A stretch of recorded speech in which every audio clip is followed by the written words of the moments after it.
caps. We have this gene in us, this worship gene, which was inserted into the human genome. We know this now because scientists have actually found the worship gene. You can turn it on and they can turn it actually off. What? Yes, we have a worship gene.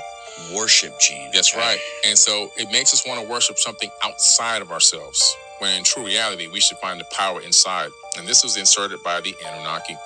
That's my hypothesis, I should say, on this one.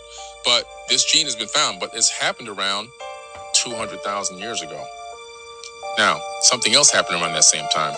Chromosome number 2 in the human body was pulled out, fused together, and then 2 telomere caps are put on each end.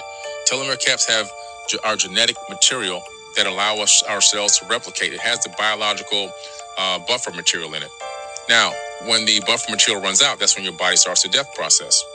Now, around 200,000 years ago is when the tablets say this occurred at the Tower of Babel incident, which made it into the modern day Bible. The Tower of Babel incident, where in the Bible it's God who comes back, Yahweh comes back and he sees the people building a tower into the heavens, and he gets pissed off and he destroys the tower, and he said, that's it. Man's years will be 120. They'll never live more than that.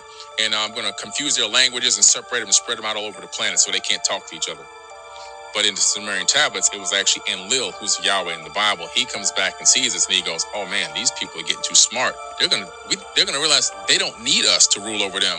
So he confused their language, broke everybody up, made different languages. There's only one language at the time. Then the years will be 120, shortened the lifespan. Before then, people were living for hundreds of years. Now the maximum lifespan that they found out at Harvard that a human being could live on average would be 120 if it wasn't for the poison and everything else going on. Toxicity in the foods and the atmosphere.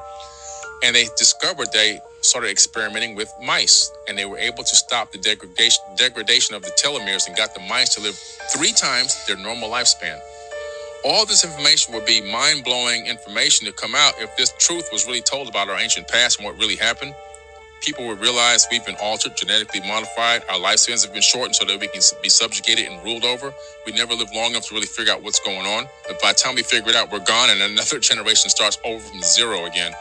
And so we're at this precipice now. We need to be able to pass this information on from generation to generation and teach them the real, true ancient history so that we can break this cycle that we're in of this being a boot on our neck and being ruled over by a small handful of people. Less than 100 people on this planet control 8 billion people. Less than 100 people run the lives of 8 billion people worldwide. They know what you smell, eat, taste, touch, hear, think. And they control everything you do, where you can go, where you can't go.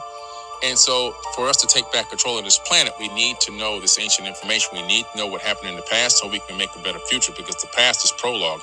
We can't take control of this planet until that happens. And so to answer your question is this: once people understand this fundamentally, the true reality is we'll take back control of our planet. These beings, they don't land and walk around. They're waiting for us to grow up.